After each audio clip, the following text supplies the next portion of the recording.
Welcome, welcome, welcome. This is Edna White, and I know it's late tonight. This is a Monday night, but I wanted to come to you today with a Monday motivation. So I found something out new about myself because I'm always working on myself. I'm always trying to not perfect, but create a safe place within myself that I can have the connectivity and the fluidness and the clarity that I need to be the best person that I can be.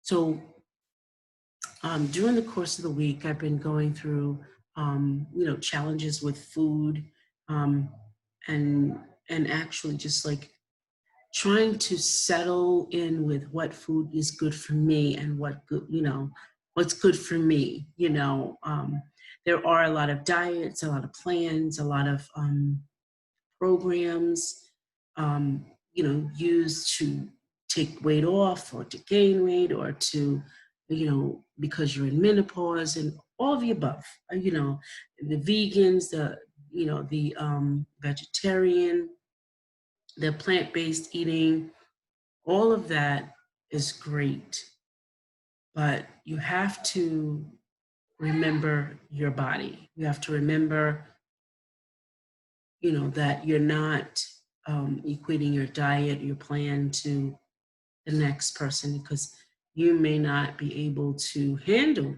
what the others can. But all of us, our bodies are these amazing machines. They are susceptible to sickness. They are very energetic. They can conceive, perceive, and create things that we've never even thought about. If we use and if we connect with our body very, very well. But I wanted to talk to you all about something that I learned about myself, which was pretty amazing. I have been working on a new program, which includes a workbook on one of my books called Stuff. And it deals with sexual trauma. And I had an interview last week with an amazing woman. She actually interviewed me for a summit that she's having to be part of a panel and to share with my survivor, I guess, guidance through sexual trauma. And we had this amazing, very good conversation. It was just like so incredible. What I shared, she was so receptive of, and we were on common ground. We kind of knew what we were talking about, or we were discussing similar things and felt similar ways.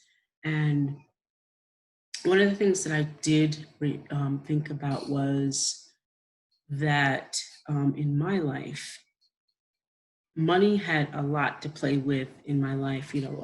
My things that affected me across the board were food, was relationships, was socialization, was money,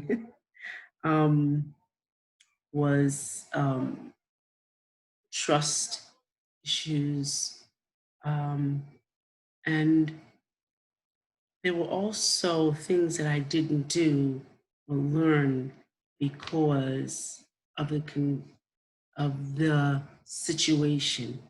So there were things that I didn't endeavor in, like I didn't take certain sports because it required camaraderie, which I had no social skill for, and because I was hiding something terrible, so I couldn't have comrades, because comrades would find out the truth.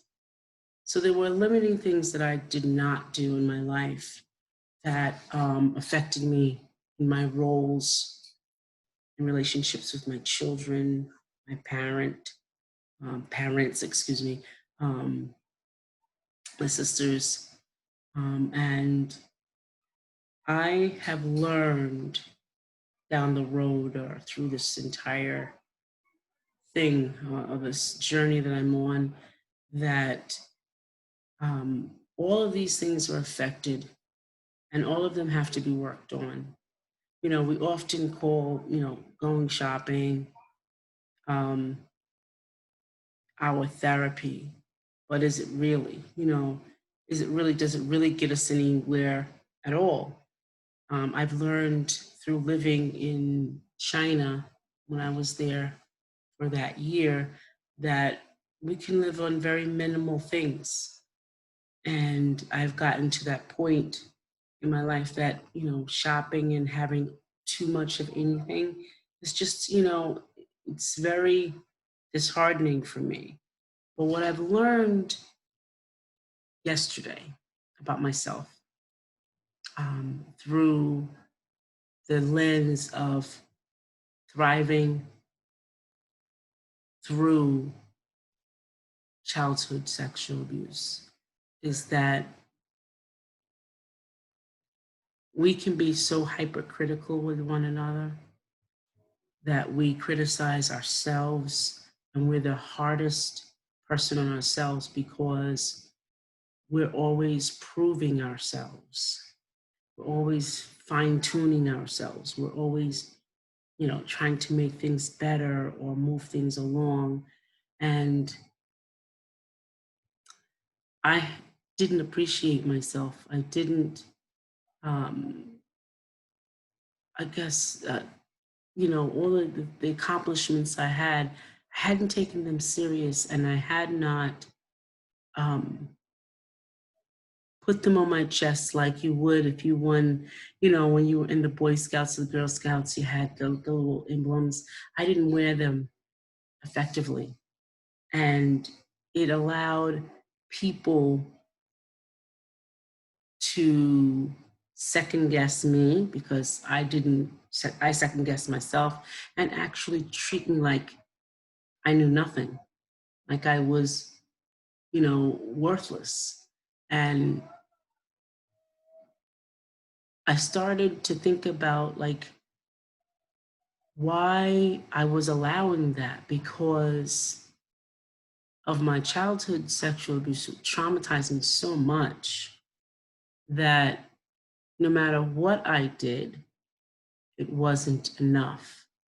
So when I got older, no matter what I did, it was not enough. So I'm learning now, as of yesterday, that my firsts matter. So the titles that the roles that I've achieved in such greatness, such, you know, and I accept it like a matter of factly.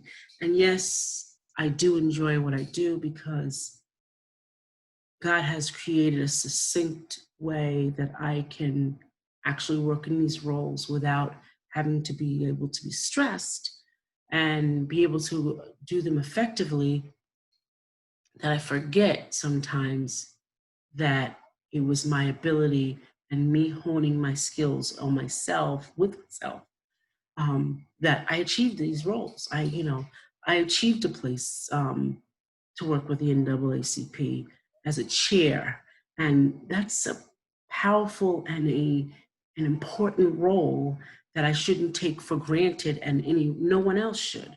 My role as a president of a chamber, it shouldn't be taken lightly or matter of factly or, you know, shunned to the side by me or anyone else, because it took me a lot to get here. It took me a lot to the place that I have clients in my coaching business for a week, you know, and I work it as a side job, but my schedule is full. And I'm looking to move towards group counseling as opposed to, you know, one-on-one. And my job working with the Long Island Coalition is very, very important. And my abilities are to be appreciated. And why I say this is because we're taught for so many years that what we do, we have to be humble. Until I really found out what the word humble meant. It did not mean that you had to sit back and not allow people to talk to you any kind of way or degrade you or minimize what you know. But I've learned that I have to sit in the role that I had enough ability, that I had enough skill, that someone had enough confidence to appoint to me in. I can't allow others to minimize me because I don't minimize myself and God doesn't minimize me. So if they're under God, who am I to be afraid of them? And I thought we're talking today with a couple of people, and I was saying that, most coaches, the ones that I coach or I assist or guide, they want to be like Yanla, they want to be like Lisa Nichols, but they got to understand they put work in. That this career that they have now is not the career that they started out with. They are now bishops because they've learned down the way how to do certain things. So now they sit and they teach other people. It's a road that you have to take. And just like myself, I've taken that road and now I'm in a teaching stage where now I can teach and grow and help others grow. We've also been taught that our work, our ability has no value. We do the work with a smile, be thankful, and keep it moving.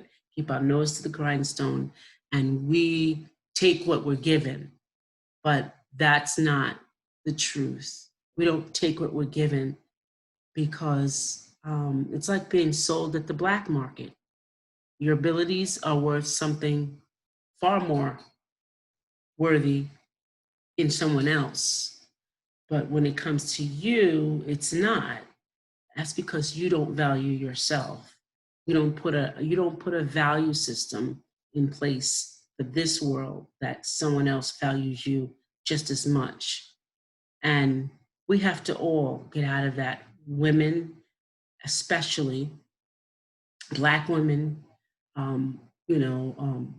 more into its entirety, because we are always getting the last of the so-called jobs, and we don't see it in ourselves to get a position like someone else does. So if someone who's working in a county is got a high school diploma and has never did what you did, but you went to school and you got educated, it's because they had confidence, number one. And number two, they probably asked. Or number three, they just met somebody that kind of threw them in position. But it happens. And we have to have confidence in ourselves, our abilities, and what we've done in our lives.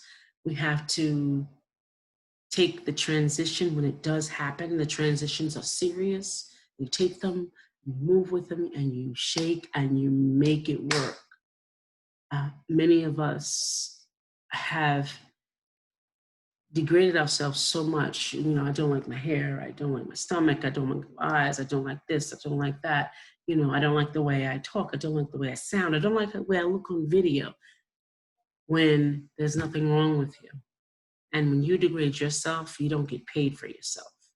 So when I was thinking about what I had set myself up for and what I was receiving from some people, not everyone, some people that, they knew more than me. And here I am, I'm a chair of a international organization that's been around longer than any racial equities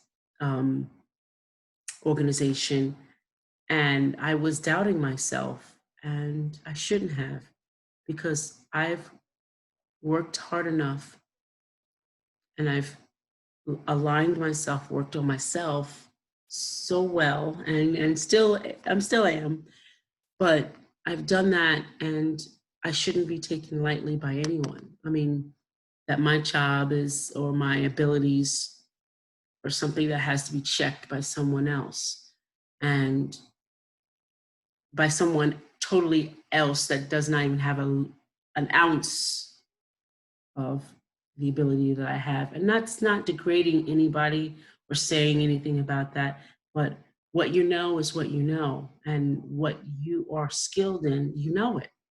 So there's, you may learn something new from someone else that's probably nothing, has nothing to do with what you know, but it just adds to your understanding. But I just came here tonight just to tell you, women, you men, you are worth something, and your firsts, your very firsts, and your abilities, and where you are now in life, on the resume of life, you got there on your own skill, through God's grace and through the alignment of yourself, perfecting yourself. And I don't mean perfect, very perfect. I mean perfecting the things that are right within you. You want that alignment. You want things to work out. You are in that, and you deserve to be paid for what you're worth. You just deserve it. You really do. You put the time in. You went to school. You watched educational videos. You continuing ed classes. You made the right connections. You're constantly educating yourself and constantly, kicking back that ego and putting forward the rightness in you, putting forth the love in you, putting forth the intuition in you, and building that empathy to its very highest peak of vibration. You've done all of those things and you're doing it. Why shouldn't you have to get paid? Because we were taught that we didn't have to get paid. All those things would come unto you. Not until really recently did I know that, or come into the understanding that my firsts are important.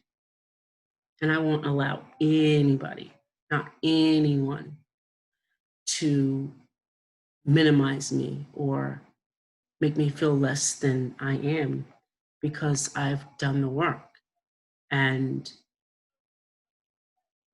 I truly don't, in my own right, hurt anybody else or try to demean other people in their positions.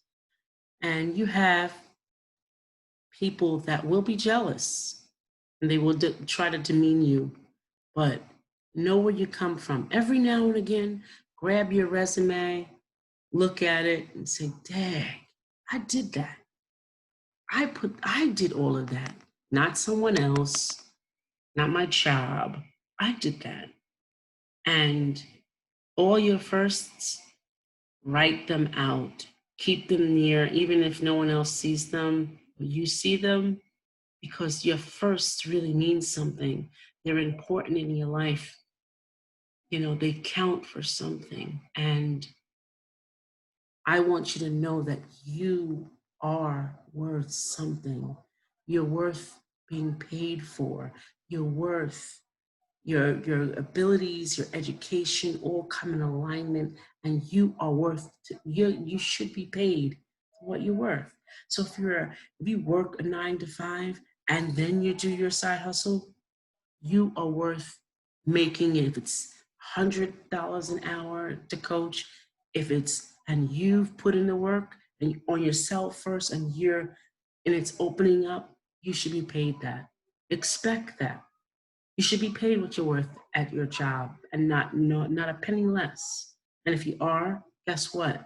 It's time to move on. If they want you, and if you think that you are of value to them and you've given them value, you can move on.